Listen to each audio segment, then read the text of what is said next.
I wrote some words about Duncan and welcome and all that. Welcome to the launch of the jewelled Shillelagh by Duncan Bruce Hose.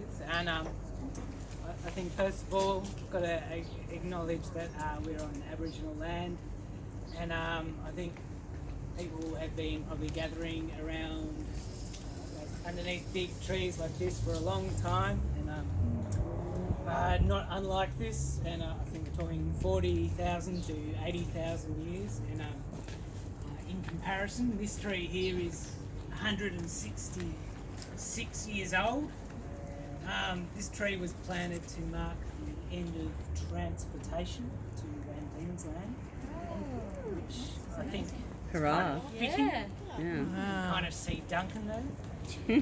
Imagine him covered in pustules and with a goiter from not eating enough iodine, right next to the freshly planted walnut sapling, reading some poems, probably about like the governor's wife and her various birthmarks hidden away in secret places.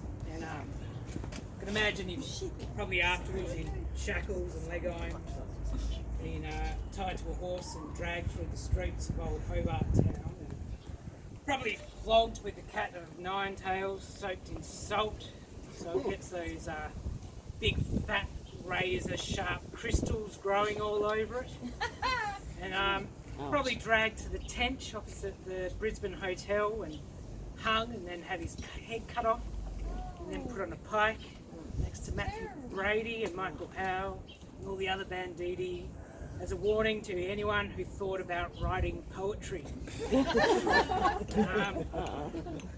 Walnuts are cool, you can make ink from them. I tried it once, it turned out really shit, but you can do it, which I think is important, because I think eventually you won't be able to get big ballpoint pens from all parts of the developing world, and you'll have to make your own ink. Written language has only been invented 6 times in the whole world. I think it's quite easy to imagine that it could be forgotten quite quickly. Totally true. This is all true all the time. There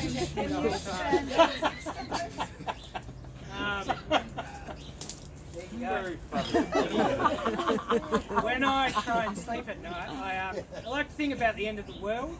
I like to think about wandering the ruins of Hobart. Finally draw wherever I want, and plant a big veggie patch on Parliament lawns. All the soil build up from all the spew. Whenever people try and come and take my kale, I always think about what kind of weapon I'll use. I think the best weapon is like the most simple and the most ancient, which is the Shillelagh, which is a club from Ireland, like a big stick, hopefully made of walnut. Can it be made of walnut? There you go. It's made of walnut. Fact. And why not have a jewelled Shillelagh to like dazzle like the kale thieves, like a cuttlefish, like dazzling a fish before it whacks them in the teeth to steal my kale. I can see Duncan there too, underneath what will by then be a ginormous walnut tree, also telling poems about the governor's wife and the pustules and the shackles and the cat of nine tails. Duncan is the result of long-term inbreeding in remote Tasmania. Left deep in the highlands for 200 years with nothing but ancient Greek and Roman legends to keep him warm at night. And he's just wandered down the steps of Kanani into Hobart Town. He's a cool colour, Duncan Martin Cash on a Pee-wee 50 or one of those really annoying motorised BMXs around the Eastlands car park, doing wheelies and probably smoking bongs under the giant macro car park. Duncan is a feral cat, and his poems are like toxoplasmosis. He's scratched you on the gonads, and his poems are working their way through your blood up to your brain, and it's making you do things you wouldn't usually do. You're acting weird, and you've come out of your hole in the wrong time of day, and you're wandering around and you're not afraid of cats anymore. I'm always going to be afraid of cats. They're scary. I've been picking it apart all week, and I learned a new word, which is caterwauling, which is to make it sound like a feral cat.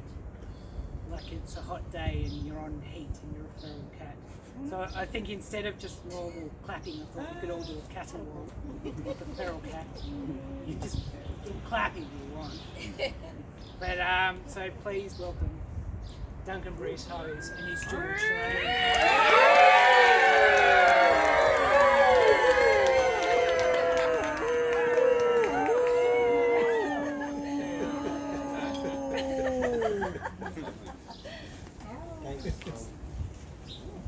That was magnificent.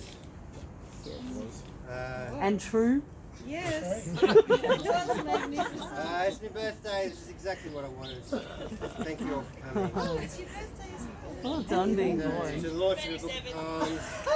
A book of poems by now fairly soon.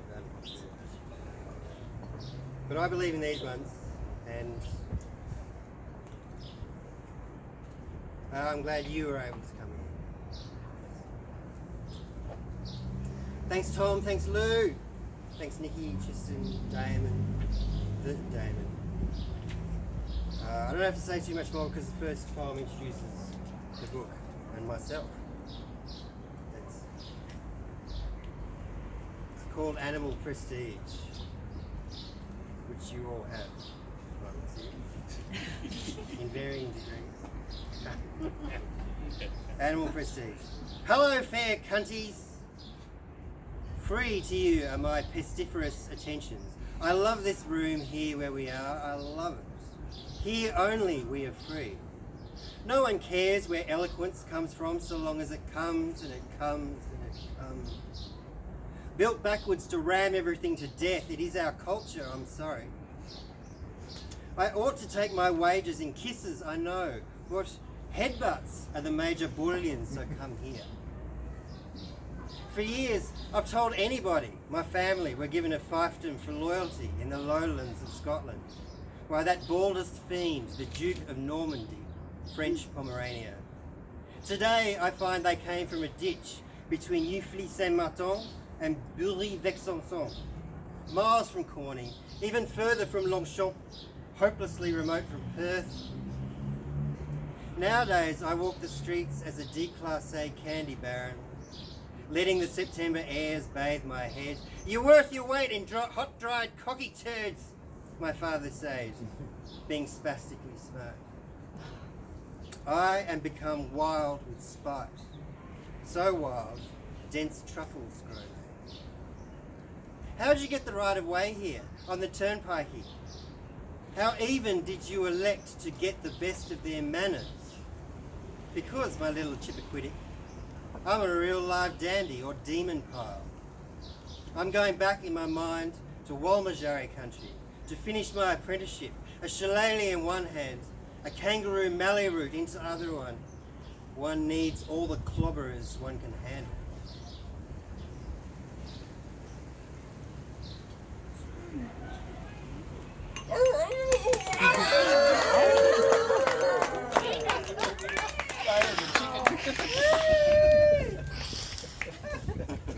This one's a blues song. It's called Fat Cherub Blues. Fat Cherub Blues. Death by Cherub. The go-betweens, Triffids, Radio Birdman, Australian cantoists reply to me. The office of priest is extinct. Lead me through the intricacies of the Italian Renaissance, Quattrocento. My hair is on fire and I'm tooting my horn at your front gate. Evil. This is the sonic riddle for the human voice. There is a great poverty at the heart of infinite choice. I'm going on an Alzheimer's tour of Tasmania to stick a Scotch finger biscuit in Shirley's mouth at Derby and another in Sharon's to the south. All our levels are good, spite, smite, the many miles, smote. Got a speedmonger's supply of Carlton United's nerve coolant, for we are the Dukes. not of hazards, but of Candelo Marshmallow County. Takeaway pack of Snake Kilpatrick, pickled ginger slices, and for our mirror charm, the relic of Lona's broken coccyx. Ooh, it's the fauves. I hear the butcher's daughter say from her backyard dunny seat of the authors of This Sunset, Payne's Grey, Mars Black, Blau Violet Hell, Claudio Monteverdi, watch over my wingless descent. Wow. Sorry, excuse me a second.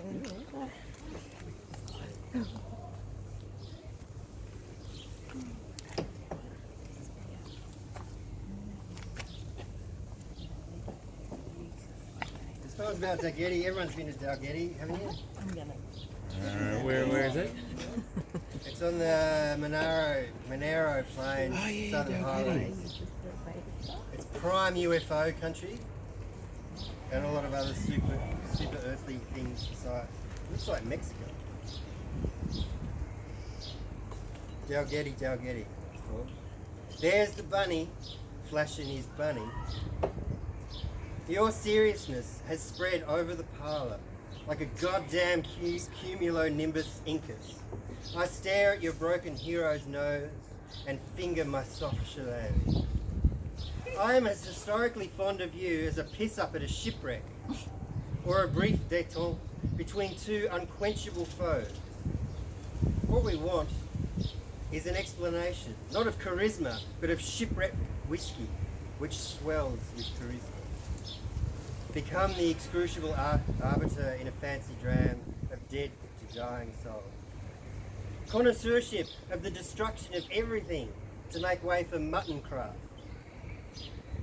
On the high Monero Plains, the desecration of the snowy country and its lovelies full of heroin picks and holes, Dalgety. I think I want to walk to the bottom of Lake Jindabyne and live in the drowned town there, make out with passing drovers, their little pussies biting their bicycle seats. Quite out of my mind on trucker speed, our adrenal gland seems to have taken its own captain's ticket, playing the throttle, oh temptation. Drop me off at Rosie Rose, night riven with some bucolic brawl over the Kabagi Bridge, and the sweet time ditty of a small block Chevy as it rides up and down the sacred mountain. In the exchangeable fluids of lovers comes the melee of family demons. Let's leave on each other a fresh Gorgonio, a Dalgety bruise masterpiece, a Dalgety love bar.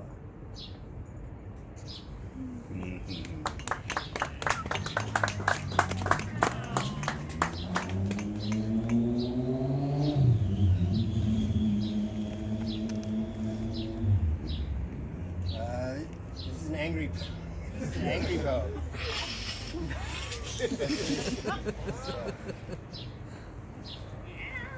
And so recent, because there's so much to be pissed off about. It's called Ballet Fanatic. Last time I was in Sydney, I was walking near the university campus, and there was a fellow in the distance that had on a black, looked like an office suit.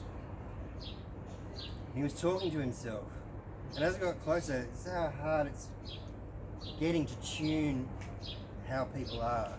Is he well dressed or is he a bum? I couldn't decide. And he's talking to himself, and so I was looking for the white widget in the ear. Is he talking to someone, or is he talking to himself, and how many selves is he talking to?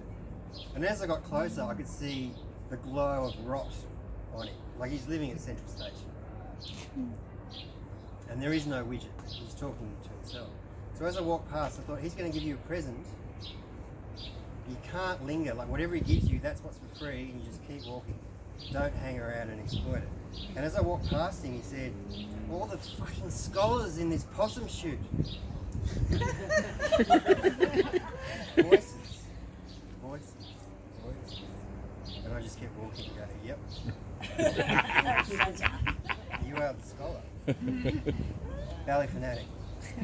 Bliss is shit.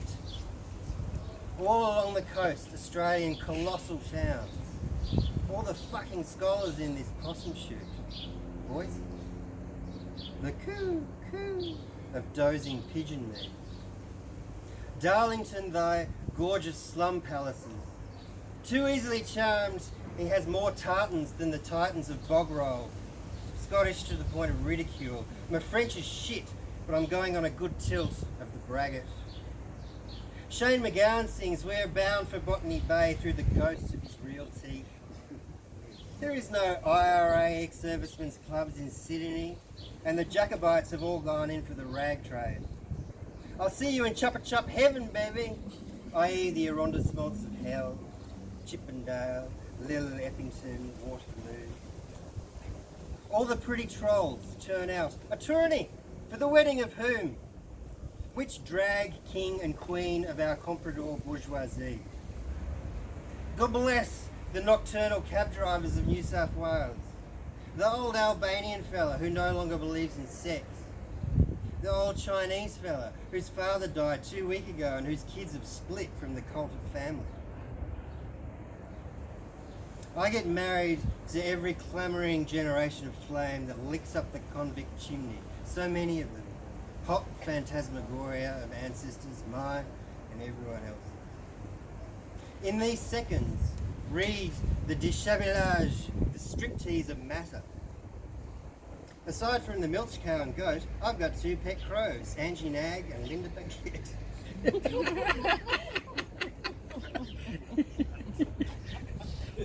I got a cowboy crush on the Air Force officer.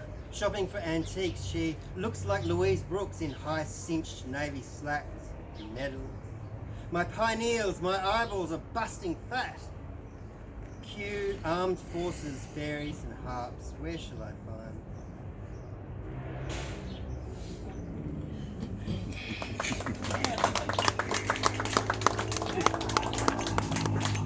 Alright, this is the very last one. It speaks to our common fondness of drag racing. Like proper drag racing, not the other kind. It's called Bunratty Discharger. It's about being a dickhead, really. It's on film. The rest.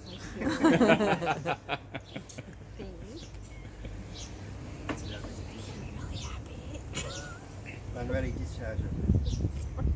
I spent the whole of last night wooing a lady by trying to explain how drag tires work to a rhythm of collapse, flatulate, excite, stand, brim, fly. Next I'll try the clutch, its intricate tickling disc, its goading self-completion, its inflamed opposition and functional antagonism. In every run, the engine supersedes by destroying itself.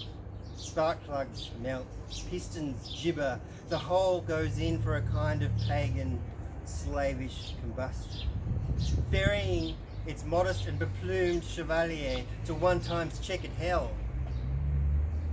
Being in possession and being possessed by, 'tis a flanged system, a sort of ludicrously porous intercourse. Take one songbird drowned in jet fuel, nitrous methane, not bas ammoniac. You force-fed it in the dark for months. When eating, burst its heart last with the tongue at the top palate. Every 392 Hemi dreams of being an Ed Pink racing engine, set by the chef to consume itself, a terrible delicacy. Thank you very much. Thank you.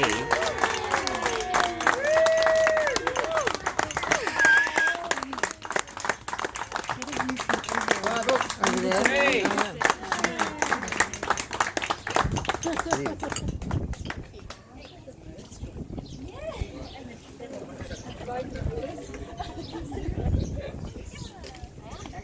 Oh, you're going to speak now. Okay. You going to say something? Sign the books. Okay. I thought you helped write that one about the dickheads.